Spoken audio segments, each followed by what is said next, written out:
I'm 41 years old, and my husband walked out on a quiet Saturday morning without raising his voice. No shouting. No slammed doors. No dramatic accusations. He packed a black duffel bag while I stood in the kitchen drinking my coffee, then paused near the front door and said, almost casually, "You already know why." Then he left. I didn't turn around. I heard the apartment door click shut. I heard him wait for the elevator in the hallway. Our building in Midtown had painfully slow elevators, so I knew exactly how long he stood there. Then came the familiar ding. The elevator doors opened. Closed. And he was gone. I finished my coffee, rinsed the mug, picked up my phone, and called my mother-in-law. Not because I wanted sympathy. Not because I wanted to cry. I called because I was finally ready to tell her something Michael had spent 7 years making sure she would never hear. By the time I finished speaking, Margaret had dropped the phone onto the floor. I met Michael when I was 36. Late, according to almost everyone I knew. Friends had already raised children, divorced, remarried, or given up on relationships entirely. I had spent most of my adult life building my accounting firm instead. After my mother died when I was 9, I learned not to rush into trusting people. My father raised me with my grandmother in a small house in Queens. Neither of them wasted words. If something wasn't important, they simply didn't say it. Eventually, I became the same way. Quiet. Careful. Observant. Michael seemed like the complete opposite. He was a corporate attorney hired by one of our clients during a contract dispute. The first time we met, he smiled with complete confidence and looked people directly in the eye whenever he spoke. I remember thinking, this is someone who's completely honest. Funny how memory works. Sometimes the biggest lies arrive wrapped inside perfect confidence. Our wedding wasn't extravagant. Just immediate family and a few close friends at a small venue overlooking the Hudson River. Margaret cried during the ceremony. She dabbed her eyes with a tissue and apologized for getting emotional. I've waited so long to see my son this happy. I believed every word. The first few years of our marriage were genuinely good. Margaret baked apple pies whenever we visited her little house on Long Island. She always insisted I take leftovers home. Every Christmas she gave me something thoughtful. A scarf. Warm gloves. Books she'd finished reading because she thought I'd enjoy them too. She never tried to interfere in our marriage. Never criticized me.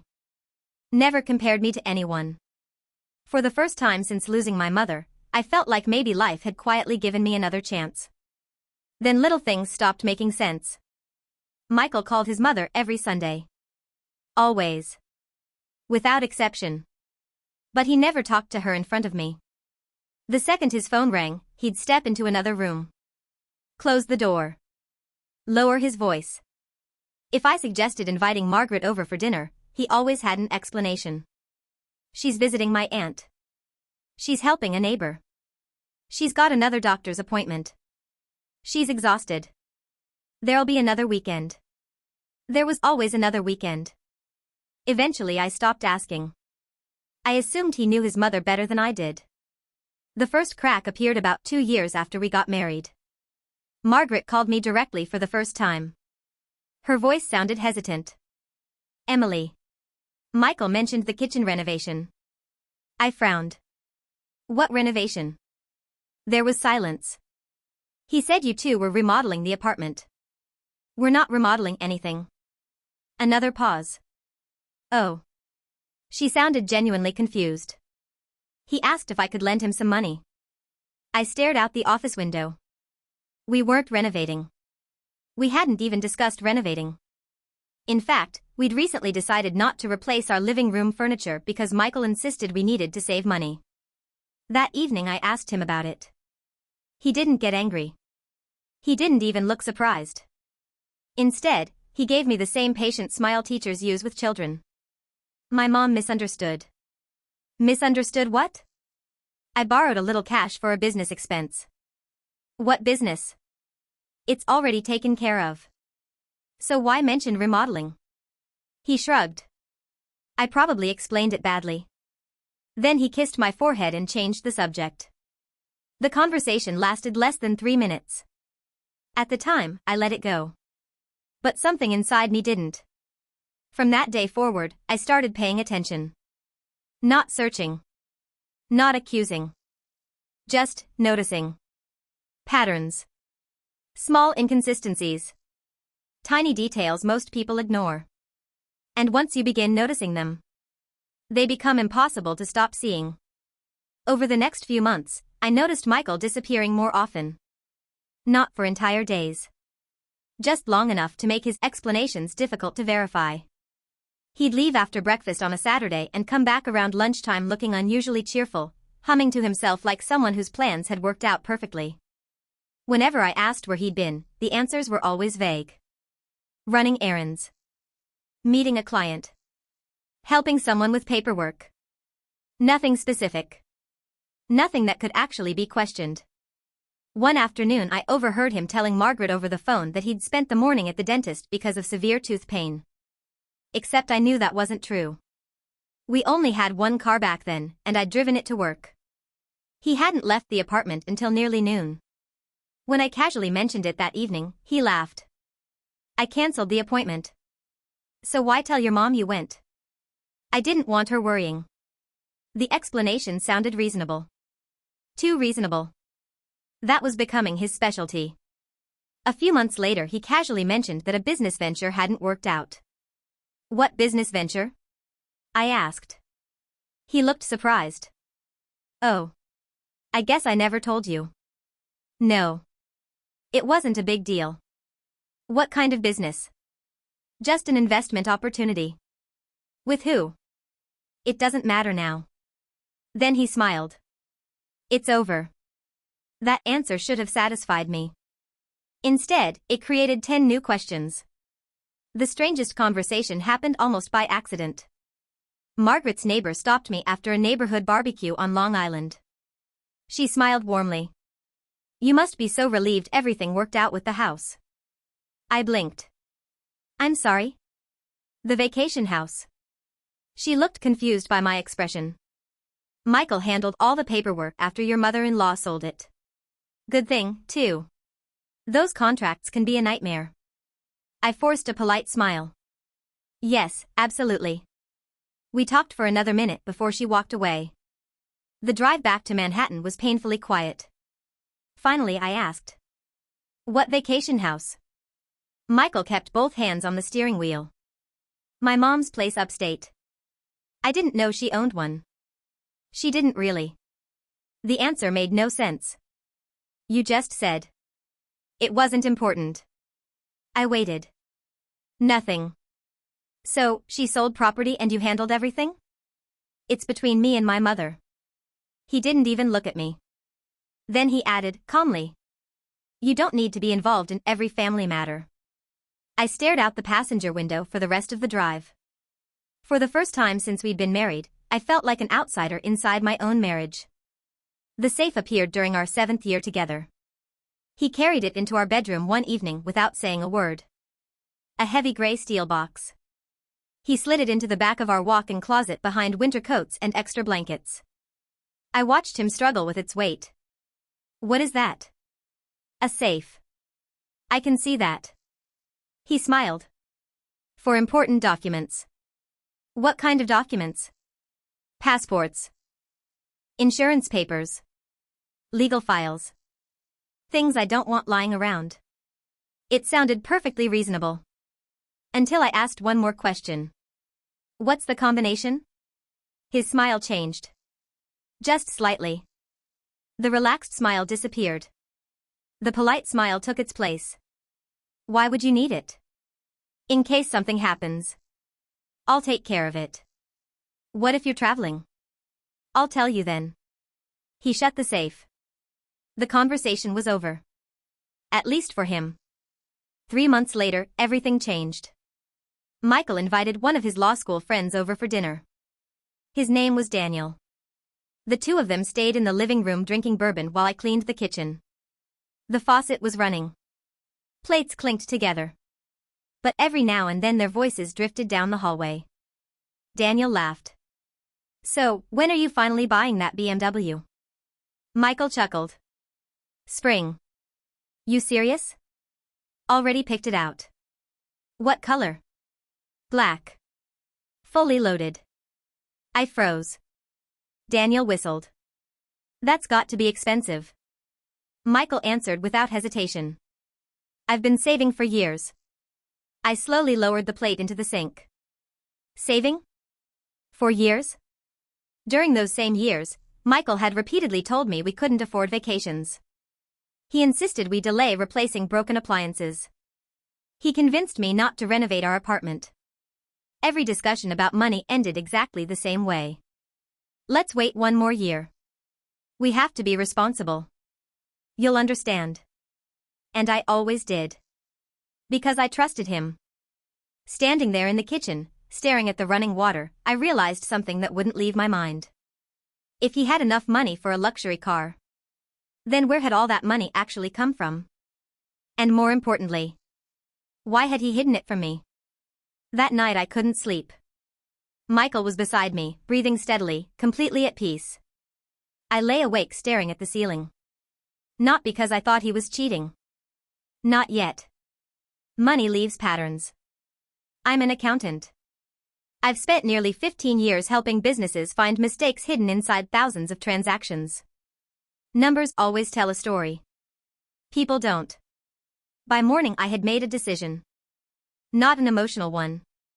A practical one. I wasn't going to accuse him. I was going to verify what I already suspected. The following Friday Michael left for a 2-day legal conference in Boston. He kissed me goodbye before sunrise.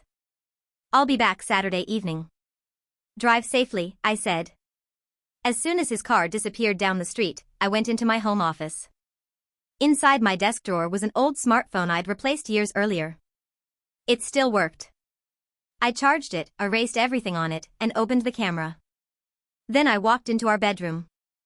The phone fit perfectly on the top shelf of the walk-in closet, tucked behind a stack of storage boxes where no one would ever notice it. From there, the camera had a clear view of the safe. I pressed record. Then I left for work. Michael returned the next evening. He greeted me with flowers. Asked about my day. Complained about traffic leaving Boston. Everything looked completely normal. I smiled. Cooked dinner. We watched a movie. By 11 o'clock he was asleep. I didn't touch the phone. Not yet. The next morning, while he showered before breakfast, I quietly walked into the closet. My heart wasn't racing. If anything, I felt strangely calm. I picked up the phone and opened the video. For several minutes nothing happened. Then Michael entered the closet. He didn't hesitate. He didn't stop to think. His movements were automatic. Practiced. His right hand reached toward the keypad. His fingers pressed 4 numbers. The safe unlocked with a soft click. I replayed that moment 5 times. Each time I paused after every button. I wrote the numbers on a sticky note. Then I permanently deleted the recording. By the time he came downstairs, I was pouring orange juice like nothing had happened. The next morning was Sunday. Michael liked sleeping late on weekends. By 8 o'clock he was still asleep upstairs. I quietly walked into the closet. The sticky note was still in my pocket. I entered the code. The lock clicked. For a second I simply stood there staring at the door. Once I opened it, there would be no going back. I pulled the handle. Inside were 3 thick bundles of $100 bills. Neatly wrapped with bank bands. Far more cash than I expected. I didn't touch a single dollar. Instead, my eyes settled on something resting beside the money. A simple composition notebook. Dark blue cover. Nothing unusual about it. The kind you could buy for a few dollars at any drugstore. I picked it up carefully. Opened the first page. Immediately I recognized Michael's handwriting. Small. Precise. Perfectly organized. Every page contained dates. Dollar amounts. Short notes. Everything written in black ink. At first I assumed it was some kind of business ledger. Then I started reading. March 2018, $9,500, dental surgery. October 2018, $6,800, emergency expenses. February 2019, $34,000, Emily's surgery. I stopped breathing. Emily's surgery? I'd never had surgery. I turned another page. August 2019, $18,000, apartment repairs. We'd never repaired the apartment. Another page. January 2020, $42,000, investment loss. Another. June 2021, $27,500, medical bills. Every entry followed the same pattern. A reason. A dollar amount. A date. Nothing more. Page after page after page. 7 years. 7 years of records. 7 years of money. I grabbed my calculator from the dresser. Slowly, carefully, I added every amount. The total appeared on the screen. I checked it twice. Then a third time. It was just over $486,000. Nearly $500,000. Taken from one person. His own mother. I closed the notebook. Placed it exactly where I'd found it. Closed the safe. Locked it. Walked downstairs. Filled the kettle.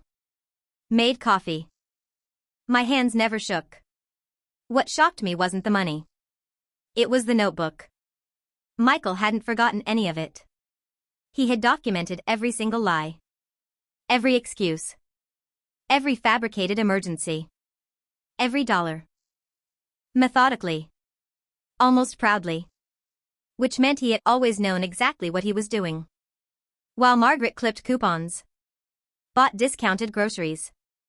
Kept her thermostat low every winter to save money. Her son was secretly building a fortune. One lie at a time. As I sat alone in the kitchen with my coffee growing cold, I realized something else. I wasn't angry anymore. Anger is loud. What I felt was quiet. Clear. For the first time in months. I knew exactly what I was going to do next. For the next 3 months, I behaved exactly as I always had. I went to work every morning. Paid bills. Made dinner. Asked Michael about his day. Laughed at the appropriate moments. If he noticed anything different about me, he never mentioned it. Looking back, I don't think he was paying enough attention to notice. Most conversations in our marriage revolved around him. His clients. His schedule. His career. His stress. I had simply become part of the background. And for once, that worked in my favor.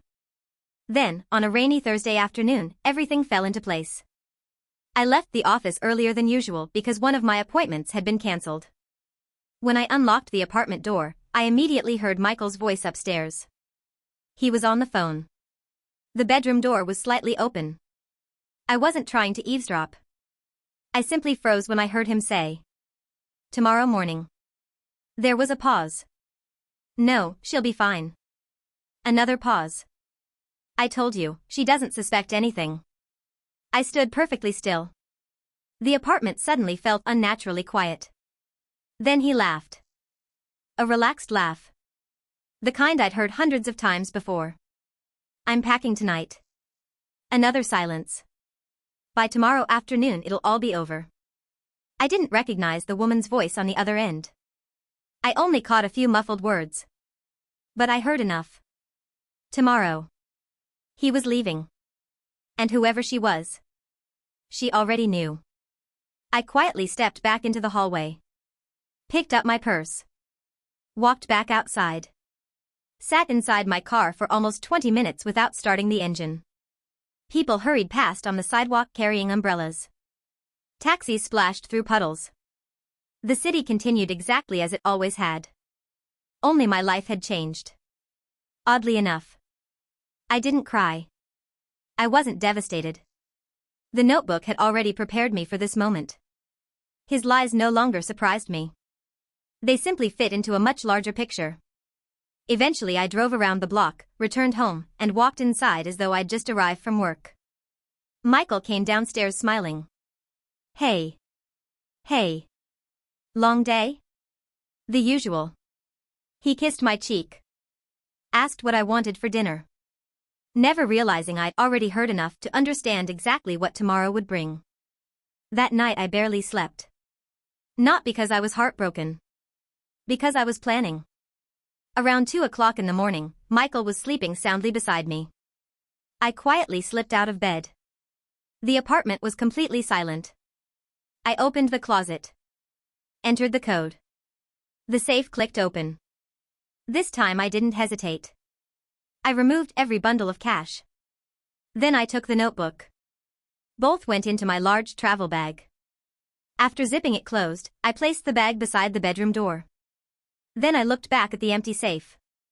For several seconds I simply stared at it. If Michael opened it tomorrow, he'd immediately know someone had been inside. That wasn't enough. I wanted him to believe the safe itself had failed.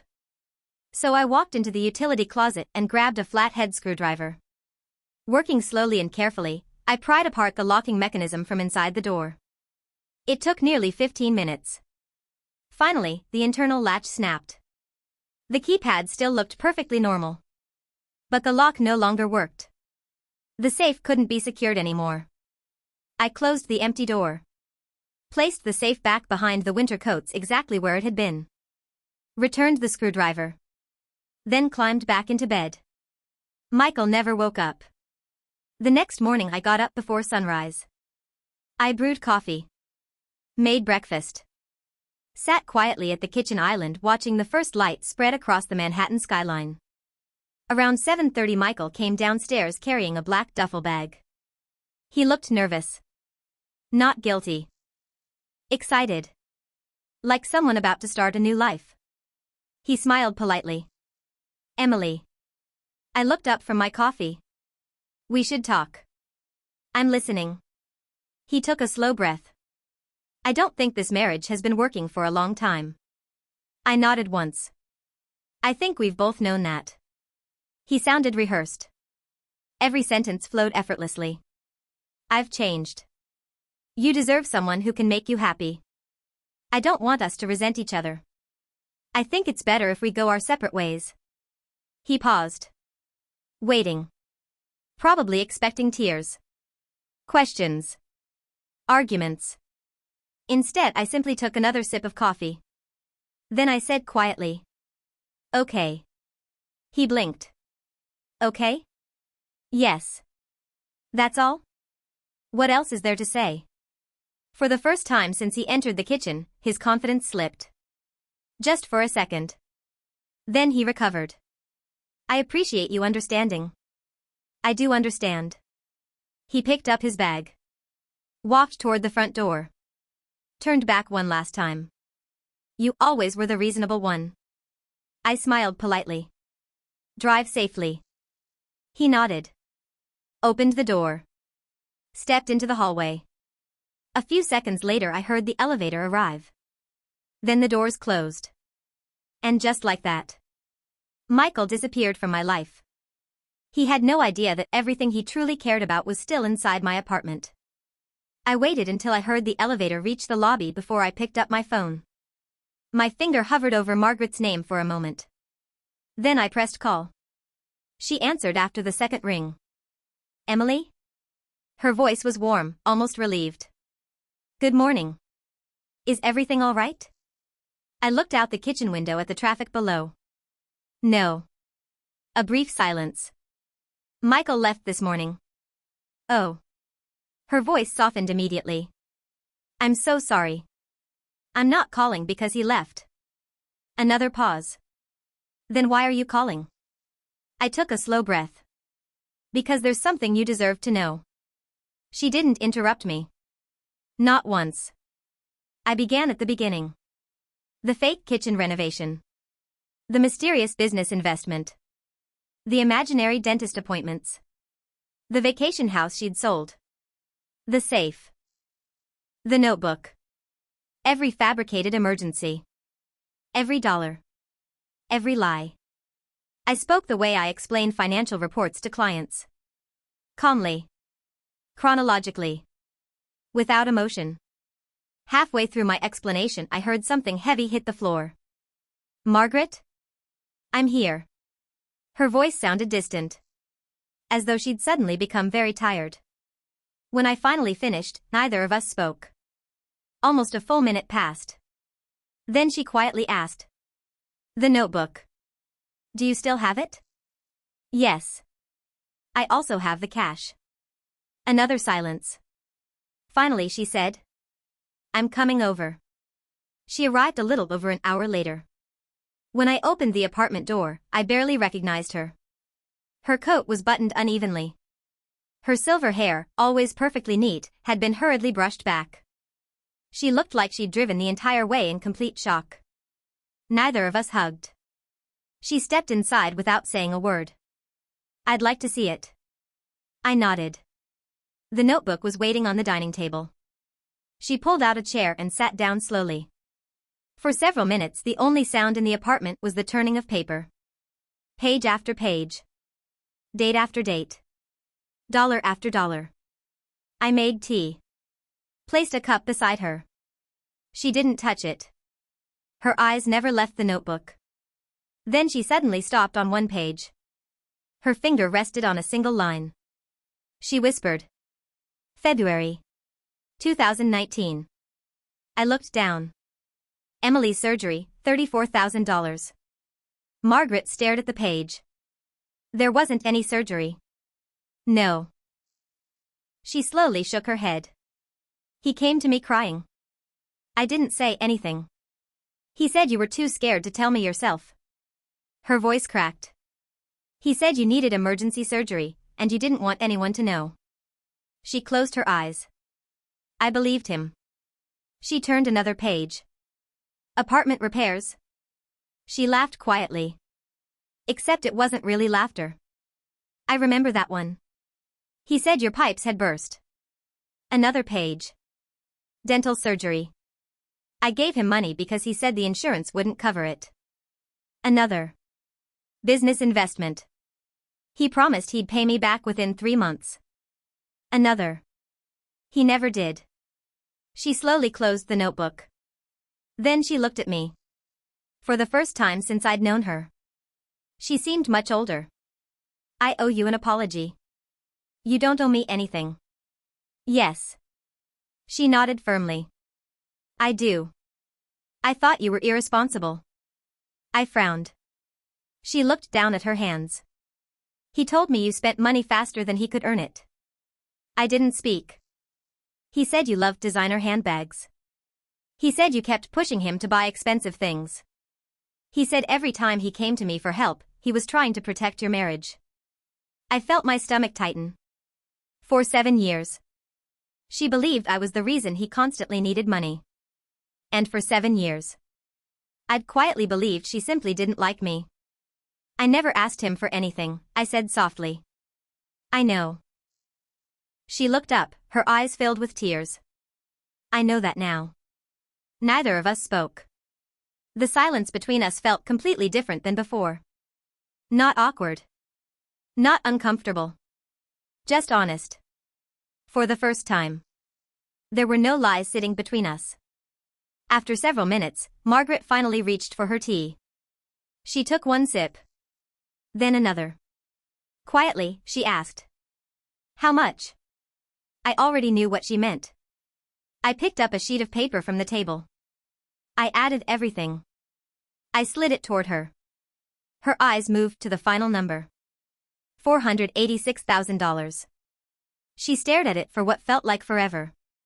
Then she whispered. My entire retirement. Just as the words left her mouth. The front door burst open. The apartment door slammed against the wall. Margaret and I both looked toward the hallway. Michael stood frozen in the entrance. His face was pale. His eyes darted across the room. First to his mother. Then to the notebook. Then to the stacks of cash spread neatly across the dining table. Finally. His gaze landed on the open calculator beside the handwritten total. For several seconds, nobody spoke. You. He whispered. His voice barely came out. Emily. He took one slow step forward. What are you doing? I folded my hands in my lap. Having an honest conversation. His breathing became noticeably faster. He looked at his mother. Mom. Margaret didn't answer. She was still staring at the notebook. Michael swallowed. I can explain. Nothing. I came back because. His eyes searched the apartment. The safe. He looked genuinely confused. It wouldn't open. I almost smiled. I know. His head snapped toward me. You know? You mean the safe that's completely empty? He stared. Then realization slowly spread across his face. You opened it. Yes. You had no right. His voice echoed through the apartment. For the first time in years. He wasn't calm. You went through my personal property. I did. You stole my money. I tilted my head slightly. Did I? He pointed at the cash. That's mine. Margaret finally looked up. No. Her voice was quiet. But it carried through the entire room. That money was never yours. Michael turned toward her. Mom. No. She stood up slowly. Every movement was deliberate. I recognize every one of those numbers. She rested her hand on the notebook. I remember every excuse. His shoulders stiffened. You don't understand. I understand perfectly. You don't. I do. He stepped closer. I was going to pay you back. Margaret looked at him for a long time. When? Silence. When, Michael? I just needed time. You've had 7 years. I was investing. You bought yourself a luxury car. I earned that. Earned? She opened the notebook again. Her finger landed on one line. Emily's surgery. She looked him directly in the eyes. There was never any surgery. Michael said nothing. Another page. The apartment flood. Another. Dental implants. Another. The investment loss. She slowly closed the notebook. Which one of these was true? His mouth opened. Nothing came out. Finally he looked at me. You've turned her against me. I laughed. It wasn't loud. It wasn't cruel. Just tired. No, Michael. You did that yourself. He shook his head violently. You've always wanted my mother to hate me. I barely knew your mother because you made sure of that. That's not true. It is. I stood for the first time since he'd arrived. You spent years making us believe lies about each other. He frowned. What are you talking about? I looked at Margaret. You should tell him. She nodded once. Then calmly said. You told me Emily wasted your money. Michael froze. You said she forced you into debt. Nothing. You said she demanded expensive jewelry. Nothing. You said every dollar you borrowed was to save your marriage. His face slowly lost all color. Margaret continued. And you told Emily I was always too busy. Too sick. Too tired. Always somewhere else. So we almost never spent time together. The apartment fell silent. For the first time. Michael understood something. The two women he'd spent 7 years keeping apart were finally comparing notes. And every lie he'd ever told was collapsing all at once. He suddenly dropped to his knees. The movement was so unexpected that neither of us reacted. Mom. His voice cracked. I'm sorry. I messed up. I know I did. I can fix this. Margaret remained standing. She looked down at her son. A man in his mid-40s. Successful. Respected. Still kneeling on the hardwood floor like a frightened child. I never meant for it to go this far. You never meant for me to find out, she corrected quietly. No. I was embarrassed. I didn't want you worrying. She slowly shook her head. So you lied. I was protecting you. No. She took one slow step back. You were protecting yourself. He reached toward her. She didn't move. Mom, please. I'll pay everything back. Every penny. She looked at him with tears in her eyes. You can't give me back 7 years. The room became completely still. Even the traffic outside seemed distant. For the first time since walking through that door, Michael had absolutely nothing left to say. Michael stayed on his knees.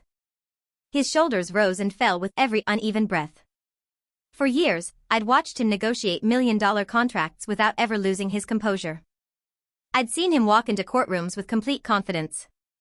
I'd watched him calmly dismantle other people's arguments one fact at a time. Now, sitting on the hardwood floor of our dining room, he looked like a man who had forgotten how to speak. Finally, he whispered. Mom, please don't do this. Margaret didn't answer immediately. She simply looked at him. Really looked at him. Not as the successful attorney everyone admired. Not as the little boy she'd raised. But as the man standing in front of the consequences of his own choices. When she finally spoke, her voice was almost painfully calm. I'm not doing anything to you, Michael. You did this yourself. He slowly stood up. I made mistakes. No, Margaret replied. A mistake happens once. She rested her hand on the notebook. This was a system. Her words hung in the air. You planned every lie. You remembered every amount. You even kept records. She tapped the notebook lightly. Do you know what hurts the most? Michael lowered his eyes. It's not the money. It's that every time I helped you. She paused. I thought I was protecting my son. A tear rolled down her cheek. And all this time, I was financing his lies. Michael turned toward me. Emily. I met his eyes. You knew. He nodded slowly. You knew about the notebook for months. Yes. You were pretending. I was waiting. For what? For you to tell the truth. Silence. You never did. He rubbed both hands across his face. You should have confronted me. I considered it. Why didn't you? Because every time I asked you a simple question, I looked directly at him. You gave me another lie. He opened his mouth. Closed it again. There was no argument left. After several long moments, Michael spoke again. I'll transfer the money back. Margaret shook her head. It isn't that simple. It can be. I'll sell the car. I'll liquidate my investments. I'll take out a loan. I'll fix everything. She gave him a sad smile. You're still talking about money. He frowned. Because that's what this is about. No. Her answer came immediately. This stopped being about money a long time ago. She pointed toward the notebook. Every page in there represents a moment when I believed you. A moment when I trusted you. You didn't steal nearly $500,000 from me. She swallowed hard. You stole 7 years of trust. Nobody spoke. Outside, sirens echoed somewhere across the city. A subway train rumbled faintly beneath the streets. Life in New York continued exactly as it always had. Inside the apartment, time felt frozen. Finally, Margaret reached into her purse. She pulled out her car keys. Then she looked at me. Emily. I nodded. Would you mind driving me home later? Of course.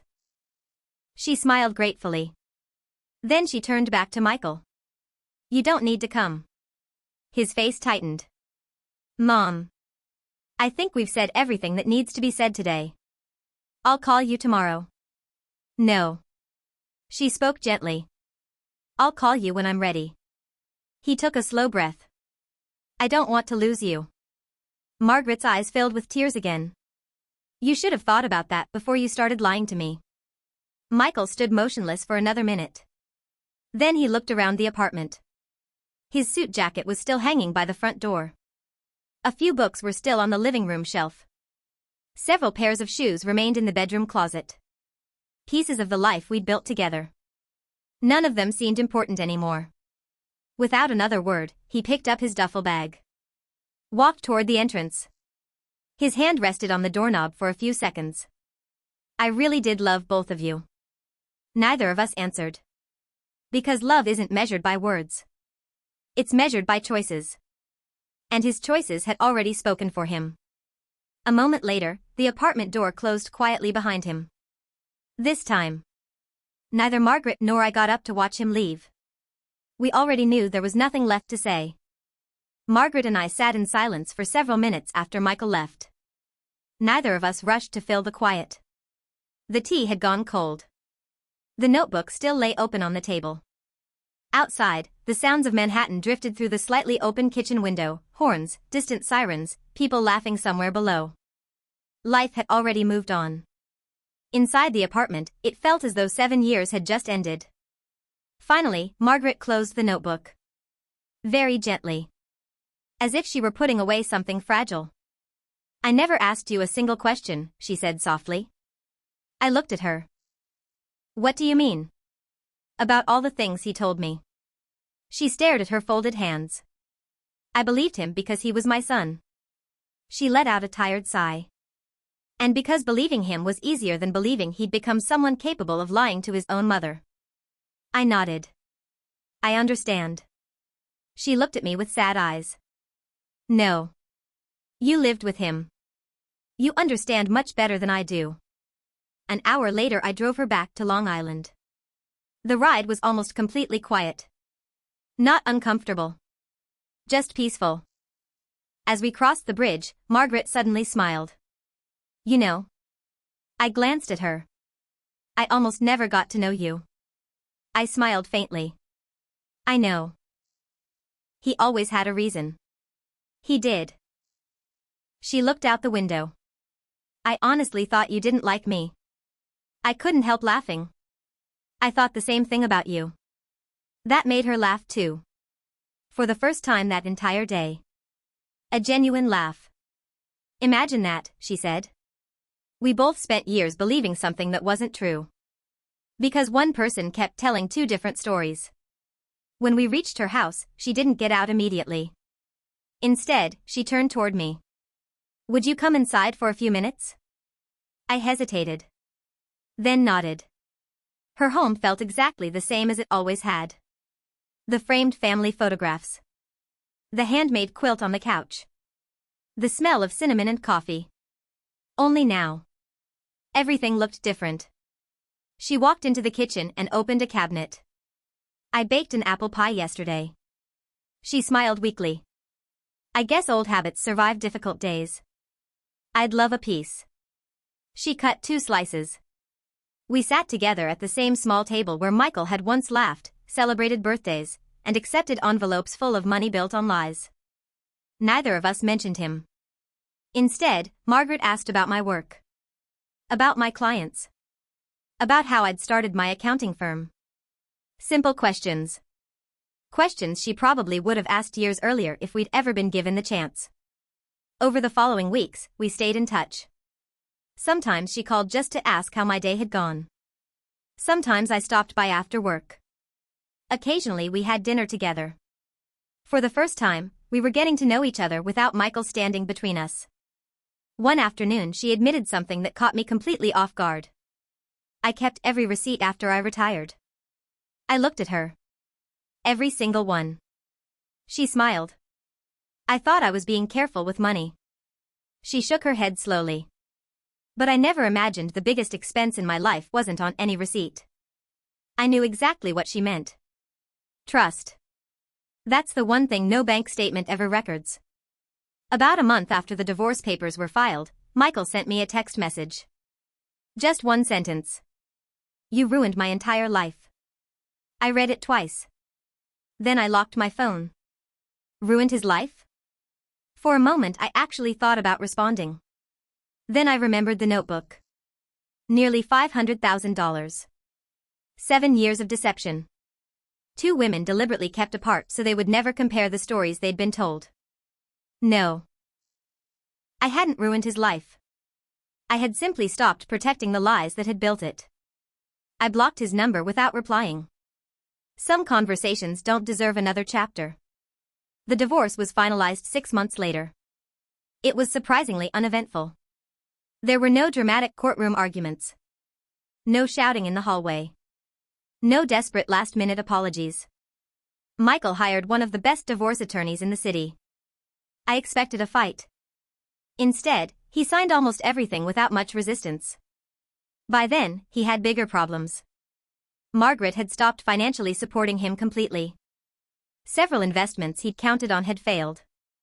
The luxury BMW he'd proudly planned to buy had already been sold. Ironically, the car he'd dreamed about for years disappeared almost as quickly as it had arrived. Money, I'd learned, has a strange way of disappearing when it isn't built on honesty. Margaret never spoke badly about her son. Not once. That surprised me more than anything. Whenever someone asked about Michael, she'd simply say, "I hope he finds the person he still has time to become." Nothing more. No bitterness. No public humiliation. Just quiet disappointment. In many ways, I think that hurt him far more than anger ever could have. One afternoon, about 8 months after everything happened, Margaret invited me over for lunch. When I arrived, she had already set the table. Homemade soup. Fresh bread. A small bouquet of flowers sat in the middle of the table. After we finished eating, she disappeared into the hallway and returned carrying a large envelope. She placed it in front of me. "I'd like you to have this." I looked at her. "What is it?" "Open it." Inside was a folder. On top rested a copy of her updated estate documents. I frowned. "Margaret." She smiled gently. "I changed my will." I looked down again. There, in black and white, my name appeared as one of the primary beneficiaries. I immediately pushed the papers back toward her. "I can't accept this." "Why not?" "Because it isn't right." She folded her hands calmly. "I've thought about this for months." "But you have family." She nodded. "I do. And I'm making this decision because of that." I shook my head. "You don't owe me anything." Her eyes softened. "This isn't about owing you. It's about choosing the people who choose me." I didn't know what to say. She reached across the table and gently placed her hand over mine. "Emily. When Michael was little." She smiled at the memory. "He used to tell everyone that one day he'd take care of me." Her smile slowly faded. I spent years believing that promise. She looked directly into my eyes. "And then, after everything happened, you were the one who actually did." I felt tears forming before I even realized it. "I didn't do anything extraordinary. You listened. You told me the truth. You stayed." She squeezed my hand lightly. "Do you know how rare that is?" As the months passed, visiting Margaret became part of my routine. Every other Saturday, I'd drive out to Long Island. Sometimes we'd cook together. Sometimes we'd spend hours talking about books. She had been an elementary school teacher for more than 35 years, and she still remembered hundreds of former students by name. She loved telling stories about them. I'd tell her about difficult clients at my accounting firm. About new employees. About funny mistakes people made with their taxes every April. The conversations were wonderfully ordinary. Neither of us realized how much we'd both needed that. A relationship that wasn't built on obligation. Or guilt. Or manipulation. Just honesty. Sometimes that's enough to feel like family. Nearly a year after the divorce, Margaret asked me a question I'd never expected. We were sitting on her back porch watching the sunset. The neighborhood was quiet. A breeze moved through the trees. She wrapped both hands around her cup of tea. "Can I ask you something personal?" "Of course." "Were you lonely?" I thought about the question much longer than she probably expected. Not because I didn't know the answer. Because I wanted to answer honestly. Finally, I nodded. "Yes." For a very long time. She looked at me carefully. "And now?" I smiled. Then looked around the peaceful backyard. "No. Not anymore." 2 years have passed since the morning Michael walked out of our apartment. Sometimes it feels like another lifetime. Sometimes I still remember the sound of the elevator doors closing behind him. Not because I miss him. Because that sound marked the end of one life. and the beginning of another. People often assume healing happens all at once. That one day you simply wake up and everything stops hurting. It doesn't. Healing is much quieter than that. It happens when you realize an entire afternoon has gone by without thinking about the person who hurt you. It happens when laughter starts feeling natural again. When your home feels peaceful instead of tense. When silence no longer feels lonely. Every now and then someone asks whether I've heard from Michael. The answer is simple. Not really. A few emails about legal paperwork. A message through our attorneys. Nothing personal. Margaret once mentioned that he still called her every few weeks. Their conversations never lasted more than 5 minutes. She always answered politely. Asked whether he was healthy. Whether he was working. Then wished him well and ended the call. She never raised her voice. Never argued. Never reminded him of the past. She once told me something I'll never forget. Forgiveness doesn't always mean rebuilding trust. I asked what she meant. She smiled sadly. I've forgiven my son. But I no longer trust him. There is a difference. I thought about those words for days. She was right. People often confuse forgiveness with giving someone another opportunity to hurt them. They're not the same thing. One Saturday afternoon we were organizing old photo albums in Margaret's living room. There were pictures from Michael's childhood. Birthday parties. School plays. Family vacations.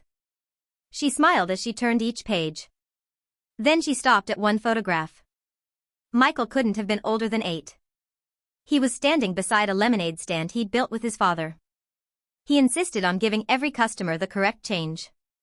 She laughed softly.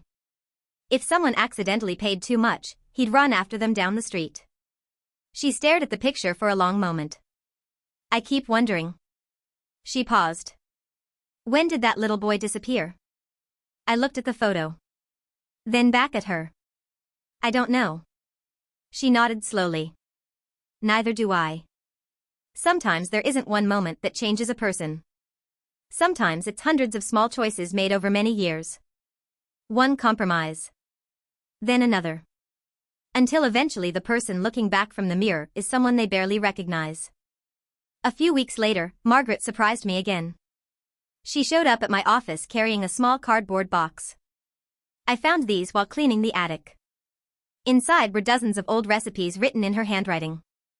Apple pie. Chicken soup. Blueberry muffins. Homemade bread. I made copies for myself. She smiled. I thought you should have the originals. I laughed. You trust me with your secret recipes? I trust you with much more than recipes. That simple sentence stayed with me for the rest of the day. Trust. Once broken, it takes years to rebuild. Sometimes it never comes back. But when someone freely chooses to place their trust in you again, it becomes one of the greatest gifts they can offer. As I locked my office that evening, I realized something. If Michael had never lied, if he'd never created walls between Margaret and me, we probably never would have become close.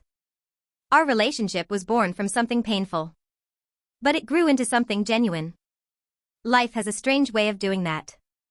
Sometimes the people we lose make room for the people we were always meant to find. And sometimes, the family we end up choosing becomes stronger than the one we started with. Looking back now, people sometimes ask me the same question. When did you first realize something was wrong? Most expect a dramatic answer. A hidden text message. Lipstick on a shirt. A mysterious late-night phone call. But that's not how it happened. The truth is much simpler. It was never one big lie. It was hundreds of tiny ones. Little inconsistencies. Small stories that almost made sense. Excuses that sounded reasonable if you didn't look too closely. That's the dangerous thing about deception. It rarely arrives all at once. It grows slowly. Quietly. Until one day you realize you've been living inside it for years. As an accountant, I often tell my clients that financial fraud almost never starts with millions of dollars. It starts with one transaction no one questions. Then another. Then another. Eventually, the numbers become too large to hide. Relationships work the same way. Trust isn't destroyed overnight. It's worn away one small lie at a time. By the time the truth finally appears, the damage has already been done. People also ask whether I regret opening the safe. The answer surprises them. No. Not for a second. Because opening that safe didn't destroy my marriage. It revealed what my marriage had already become. There's an important difference. The truth never ruins healthy relationships. It only exposes unhealthy ones. If discovering the truth ends something, then the truth wasn't the problem. The lie was. A few months ago, Margaret and I were having coffee at a small cafe near Central Park. We had just finished walking through the park on one of those cool autumn afternoons when the leaves covered every path in shades of gold and red. She stirred her coffee quietly before asking, "Can I tell you something I've never admitted out loud?" "Of course." She smiled sadly. "For years, I thought I had failed as a mother." I reached across the table. "You didn't." She shook her head. I kept asking myself where I went wrong. What could I have done differently? How did I raise someone who became capable of lying so easily? I thought carefully before answering.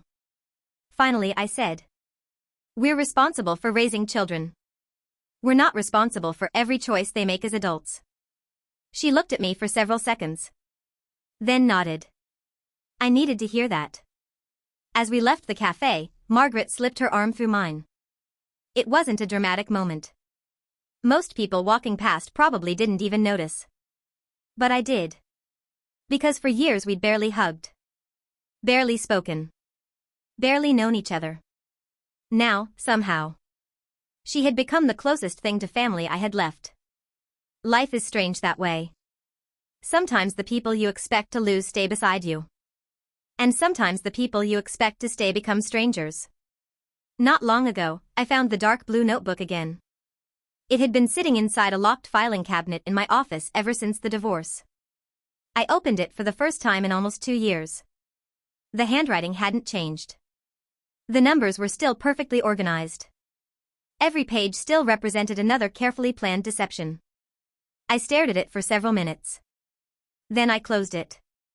Not because it hurt too much to read, but because it no longer had power over me. It wasn't evidence anymore. It was history. There's a difference. The notebook no longer reminded me of what I'd lost.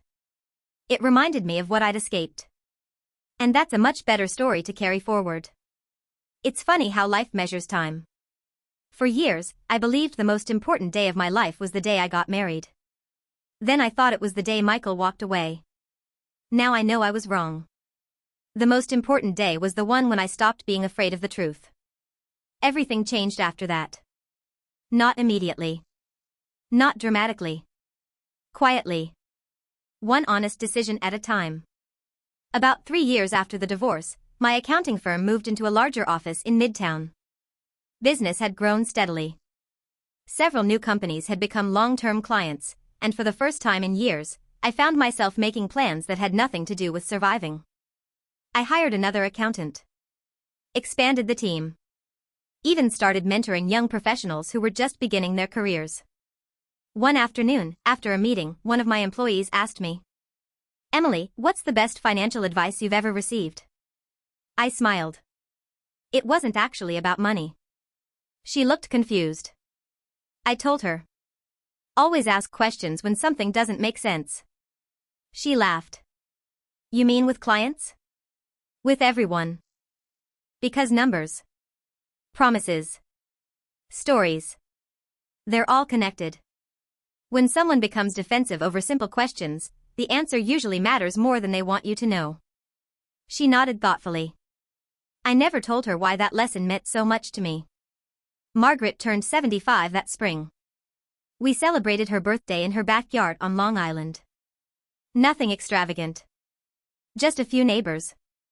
Some former colleagues from the elementary school where she'd taught for decades. Homemade food.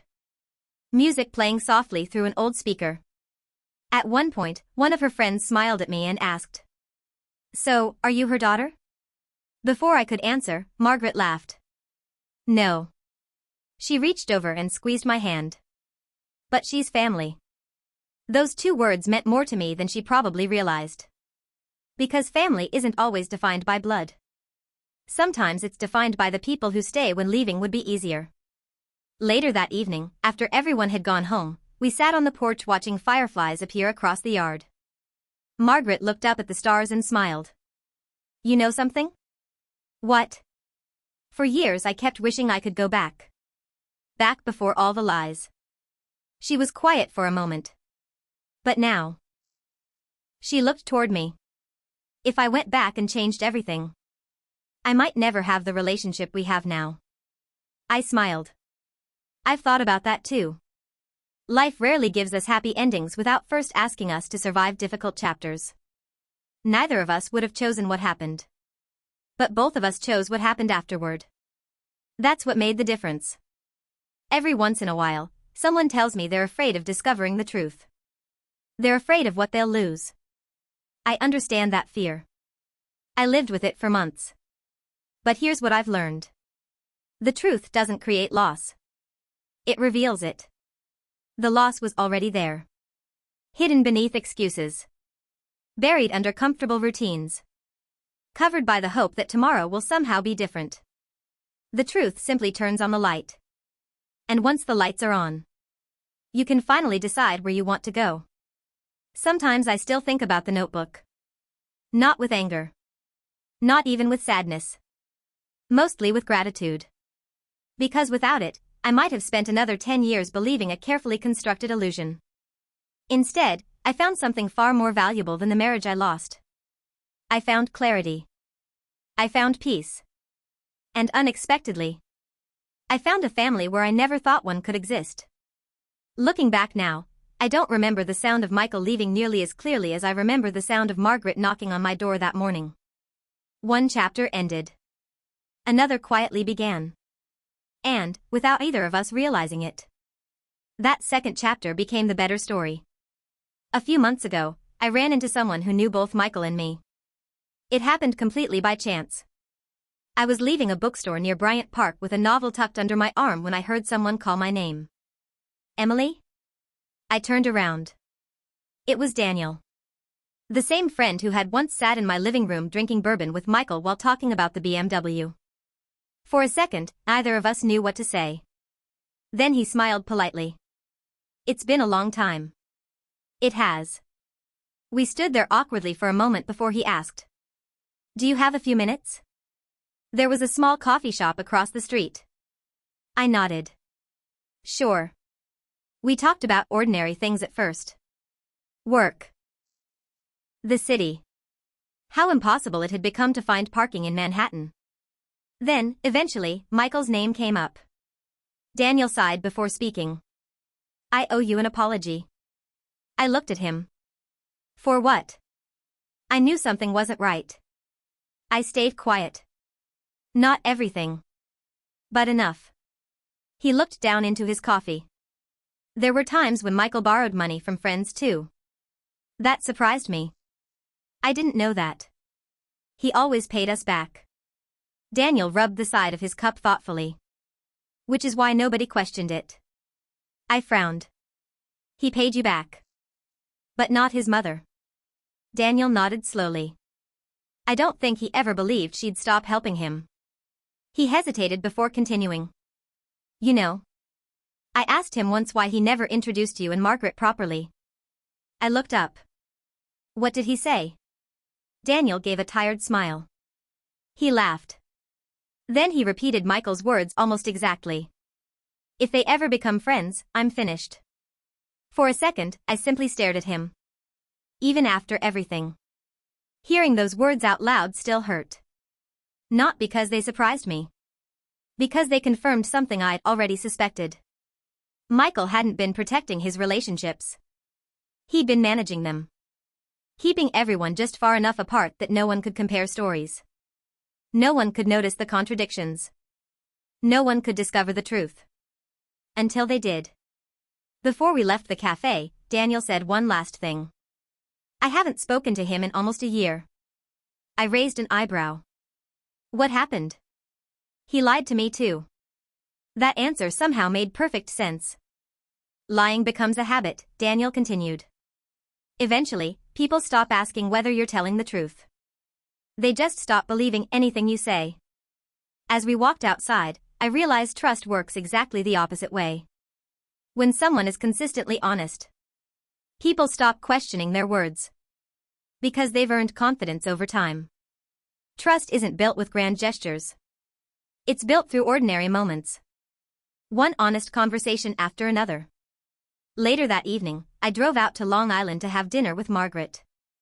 While we washed dishes together, I told her about meeting Daniel. She listened quietly.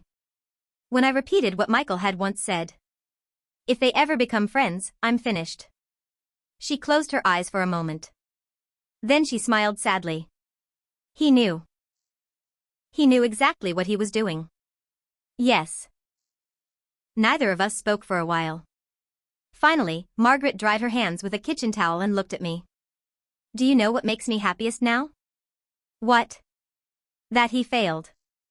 I frowned slightly. Not because he lost money. Not because his marriage ended. But because... She smiled warmly. The two people he worked so hard to keep apart became family anyway. I smiled back. She was right. Sometimes the strongest relationships are born from surviving the same storm. Not because of the person who created it. But despite them. Sometimes people ask me whether I hate Michael. The answer is no. Hate is exhausting. It asks too much of the person carrying it. I simply don't have room for it anymore. For a long time, I confused moving on with forgetting. I thought healing meant erasing the past. Now I understand something very different. Healing doesn't erase the memories. It changes the way they affect you. The events stay the same. You do not. A few weeks ago, I cleaned out the last storage box from my old apartment. At the bottom, beneath folders and old tax records, I found the ceramic coffee mug Michael had given me for our second wedding anniversary. It was plain white with the words, "Every morning together." I smiled. Not because I missed him. Because I remembered the woman who had once believed those words. She wasn't foolish. She wasn't weak. She simply trusted someone who had spent years earning that trust. There's no shame in believing the person you love. The shame belongs to the one who chooses to betray that belief. I wrapped the mug in newspaper and placed it into a donation box. Some memories deserve to be kept. Others deserve to be released. Margaret still comes over every other Sunday. Sometimes she brings homemade apple pie. Sometimes blueberry muffins. Sometimes nothing at all. Those afternoons have become one of my favorite parts of the week. We drink coffee. Talk about books. Argue over crossword puzzles. Laugh about things that would have seemed completely ordinary to anyone looking through the window. Maybe that's exactly what happiness looks like. Not dramatic. Not perfect. Just peaceful. Last Christmas, she handed me a small envelope after dinner. Inside was a handwritten card. Nothing expensive. Nothing elaborate. Just a few lines written in her careful handwriting. It said, "Family isn't always the people we're born with. Sometimes it's the people who stay after the truth comes out. Thank you for staying." I had to read it twice before I could speak. Then I stood up and hugged her. Neither of us said anything for a long time. We didn't need to. Some feelings don't require explanations. If there's one lesson this experience taught me, it's this. Pay attention to the small things. Not because you should live in suspicion. But because honesty doesn't fear simple questions.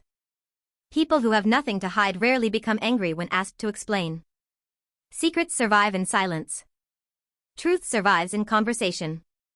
Looking back, I don't think the notebook was the most important discovery I made. The notebook exposed the lies. But the real discovery came afterward. I learned that trust can exist again. That family can be found in unexpected places. And that losing the wrong person can sometimes make room for the right ones. Today, when I wake up each morning, my apartment is quieter than it used to be. There's no one rushing through the hallway. No whispered phone calls behind closed doors. No uneasy feeling that something doesn't quite add up. Just sunlight coming through the windows. Fresh coffee brewing in the kitchen. And peace. Real peace. The kind that doesn't come from having a perfect life. The kind that comes from finally living an honest one. So if you're listening to this story while wondering whether your own doubts are worth paying attention to, let me leave you with this. Never ignore the little questions simply because you're afraid of the answers. Sometimes the truth will break your heart. But sometimes, it will give you your life back.